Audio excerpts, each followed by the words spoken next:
mes chers amis. D'abord, vous dire que je suis plus que jamais heureuse d'être ici avec vous dans cette salle qui n'est pas immense, mais qui est d'une chaleur profonde et qui est composée d'hommes et de femmes que pour la plupart je connais depuis longtemps et dont je sais combien, pour notre famille d'idées, elles ont joué un rôle déterminant et jouent aujourd'hui encore un rôle essentiel au quotidien, là où ils et elles se trouvent, dans les territoires, dans les collectivités, dans les régions, les départements, au Parlement, et bien évidemment aussi dans toutes les composantes de la société civile, car je ne les oublie pas. Et bien sûr, au cœur de tout ça, deux très très vieux amis, Hervé, que je connais depuis l'âge de 16 ans,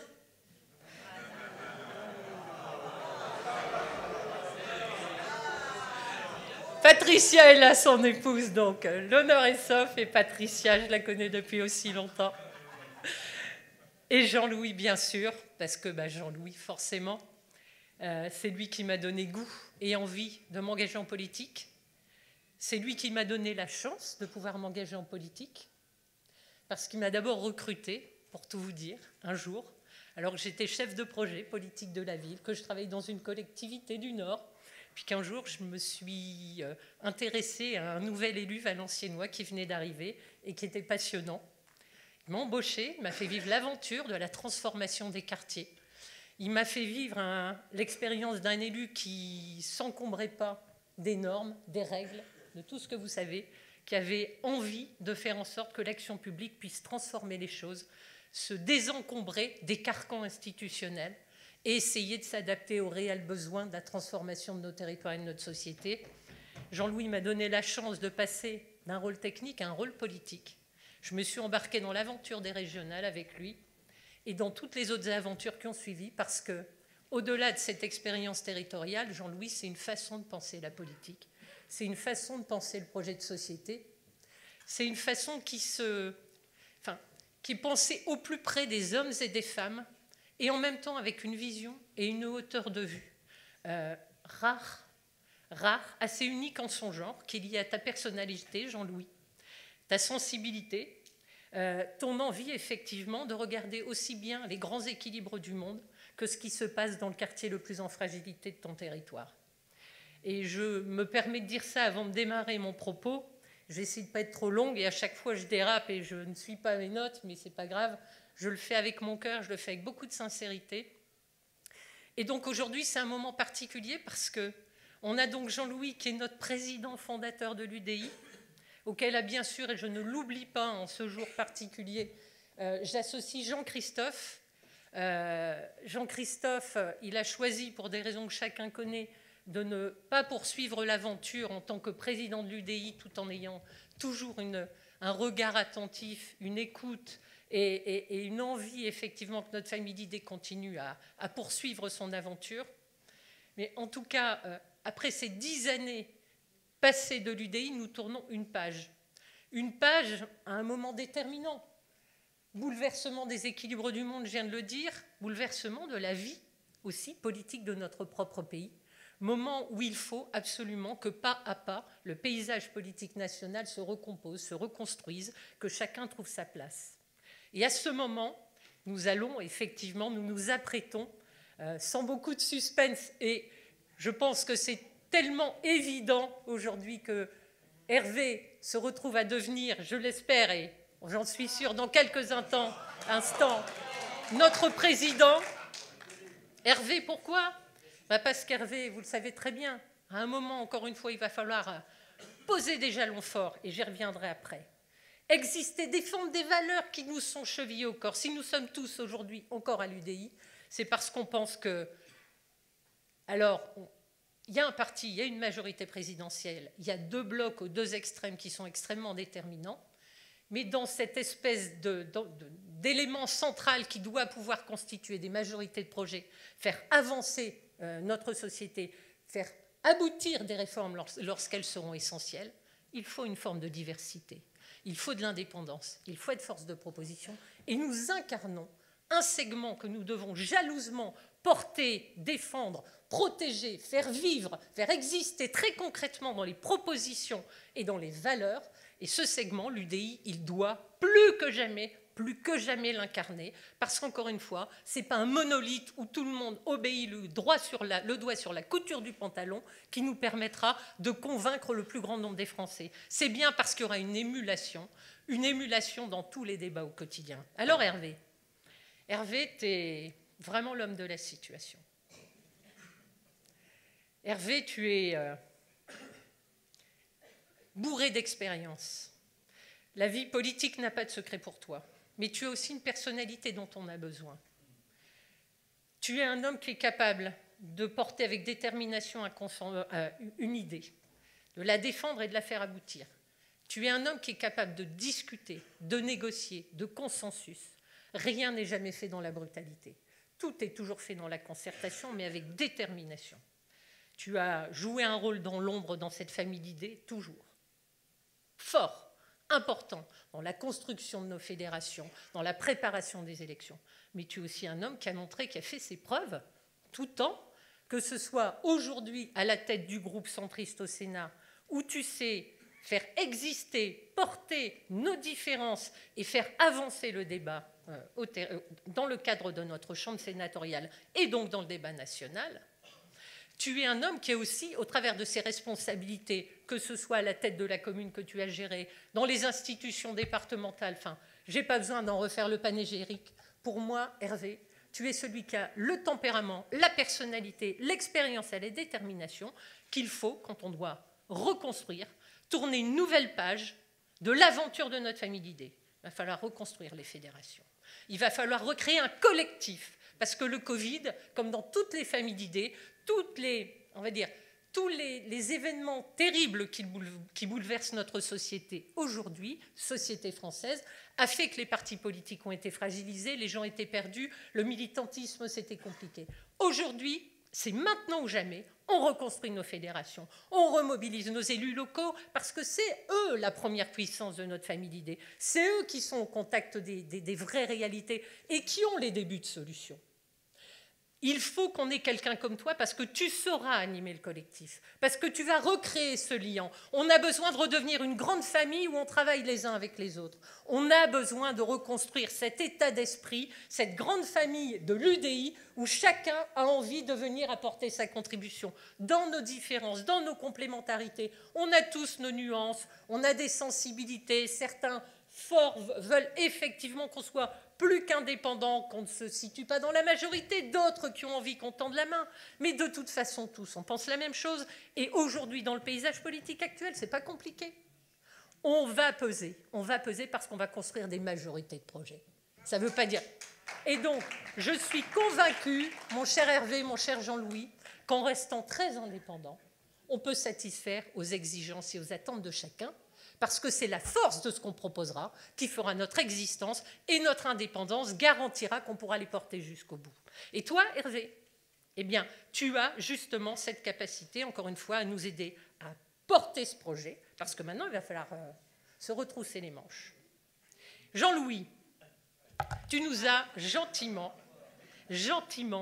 et heureusement apporté quelque chose que tu as délivré, je pense à qui le voulait, à nos concitoyens, un ouvrage qui s'appelle L'Alerte. Tu l'avais appelé L'alarme, l'alerte. Dans ce document, vous avez peut-être eu le temps de le parcourir. Tout y est. Tout y est, et en tout cas, c'est, on va dire, la synthèse de toute ton expérience, de ton regard sur la société, aussi bien en tant qu'acteur qu'en tant que spectateur aujourd'hui, de la vision qu'il faut avoir de la transformation de notre société au regard de ce qui se passe dans le monde. Jean-Louis, moi j'ai été, et je vais essayer de ne pas être trop longue, marquée par quelque chose qui rejoint exactement ce que je pense, qui montre que le président de la République est loin d'ignorer ce que tu fais. Parce que quand on lit ton document, on parle de Conseil national de la République, Conseil national de la refondation, excusez-moi de vous le dire. je me doute que le président de la République a dû s'intéresser au manifeste que tu as écrit et qu'il n'est pas resté lettre morte. Sauf que si je peux me permettre, il y a une chose qui est différente entre ce que tu as produit, dont je partage l'entièreté, et je pense qu'on partage tous l'entièreté du contenu, et ce qui se passe actuellement, et qui me dérange un peu, et je pense que nous avons, nous, un rôle à jouer pour éviter que ça se passe comme ça. Dans ton manifeste, dans ce Conseil national de la République, tu dis qu'il faut refonder nos institutions, qu'il faut les réinterroger, qu'il faut les réarticuler. Qu'est-ce qui doit relever de l'État? Qu'est-ce qui doit relever des provinces et des territoires, comme tu les appelles? Et comment on peut refonder le paritarisme? Mais Jean-Louis, quand on lit ce que tu dis, mais c'est une évidence, supprimer des normes, faire confiance aux territoires, leur rendre de l'autonomie, définir clairement quelles sont leurs compétences, faire confiance au paritarisme, leur donner au paritarisme la capacité d'agir, c'est une évidence. Se nourrir de leurs propositions comme des propositions des territoires. Tu en parlais tout à l'heure, Brigitte. Et un État fort sur ses compétences régaliennes, plus que jamais, parce qu'on a besoin que l'État reprenne toute sa place et soit au rendez-vous. Alors, Conseil national de la refondation aujourd'hui, on va dire qu'il s'est inspiré de toi, il va vers les citoyens, il entame une discussion, dont acte. Mais là où je ne suis plus d'accord, là où je m'interroge, Jean-Louis, par rapport à ce que tu proposes comme modèle de réinterrogation, c'est que tous les jours, et je m'adresse à tous nos amis parlementaires ici présents, dans tous les textes de loi que nous examinons, dans tous les budgets que nous examinons au Parlement, qu'est-ce qu'on fait? On met sous tutelle financière le paritarisme. On est en train de mettre en grande fragilité le 1% logement ancien, Action Logement, qui est une mamelle du paritarisme, qui est le logement des salariés. Comment une infirmière demain peut aller se loger à proximité d'un hôpital parisien? Comment une auxiliaire de vie dans une EHPAD à Meudon pourra trouver à se loger le jour où Action Logement n'aura plus la capacité à jouer pleinement son rôle? Un logement abordable pour chaque salarié. Agir Carco, retraite complémentaire. Le paritarisme gère ses cotisations. Un système de retraite qui devient positif, plus qu'équilibré, il est positif. Il ne demande pas d'argent de l'État, ce sont les cotisations des salariés. On a décidé, pourquoi je ne sais pas, que ça allait être ursafisé. C'est-à-dire que ce n'est plus les partenaires sociaux qui vont faire la collecte. Maintenant, c'est l'État qui fait la collecte. L'argent devient quoi? Pourquoi faire? Ça veut dire quoi? Que petit à petit, l'argent ne redescendra pas? Et comment fera-t-on? On le mettra en déficit? Pourquoi enlever au paritarisme sa capacité à être quoi? Un amortisseur social de la République. On a besoin du paritarisme, car si on a besoin d'un État stratège, si on a besoin d'un État et d'un gouvernement fort dans ses ambitions, on a besoin d'un gouvernement qui puisse s'appuyer, discuter, coopérer, coproduire, comme le dit Jean-Louis, avec ses partenaires sociaux. Et les collectivités? On dit oui, Jean-Louis, à ce que tu proposes. Une vraie autonomie des collectivités fiscales dans ses compétences. Aujourd'hui, on nous met, et Françoise, je te rejoins, la loi climat, faire un zéro artificialisation nette, dire on doit être soucieux, précautionneux de nos espaces naturels et agricoles, oui, mais il y a la méthode. Et elle ne peut pas se faire en mettant une chape de plomb sur les collectivités et en faisant en sorte de considérer que l'État a raison tout seul et que les collectivités n'ont qu'à appliquer quand la France est tellement diverse dans ses territoires. Et là aussi, nous avons besoin que l'État fasse confiance aux collectivités. L'État ne sera jamais aussi fort que s'il s'appuie sur les forces vives que sont les corps intermédiaires et bien sûr le Parlement derrière. Bref, tout ceci pour dire, Jean-Louis, que si toi, tu as trouvé effectivement les bons mots, les bonnes solutions, la bonne méthode pour faire, il ne faut pas que cette bonne méthode, elle soit orthogonale des décisions quotidiennes qui sont prises malheureusement aujourd'hui par un gouvernement qui, peut-être dans un souci de choix stratégique, qui est de dire pour aller vite et fort, il ne faut pas de corps intermédiaire, il faut que l'État puisse agir immédiatement et avec force. C'est un choix de société. Sauf que ce n'est pas le choix que je pense nous partageons ici. Est-ce qu'on veut un pacte social et environnemental du XXIe siècle, hérité du pacte social d'après-guerre?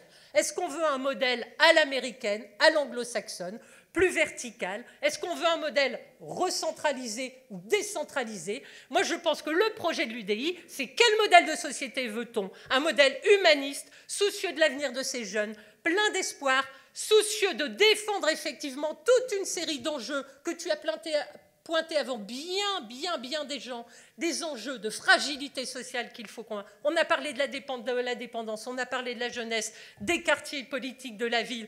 Les questions, effectivement, sont nombreuses. Le logement, tous ces sujets-là, ils sont plus que jamais importants à être remis sur le tapis. Des idées, des propositions. Annick en a dit sur le droit des femmes, il y en a, enfin Françoise sur les collectivités, il y en a énormément dans cette famille d'idées, parce qu'ici, il y a énormément d'élus qui se sont impliqués sur ces questions. Il nous faut aujourd'hui faire en sorte, Jean-Louis, que tout cela puisse exister, que nos institutions, certes, retrouvent chacune leur place, se transforment, soient au rendez-vous des nouveaux enjeux, pour l'environnement, pour le climat, pour la décarbonation de notre pays, pour sa jeunesse, pour l'Europe, parce que là aussi, Jean-Louis, tu le dis dans ton projet, l'Europe doit se donner des priorités, ne pas se noyer. Elles sont claires dans tes propositions. Alors Jean-Louis, dis-nous maintenant quel chemin, comment on peut faire.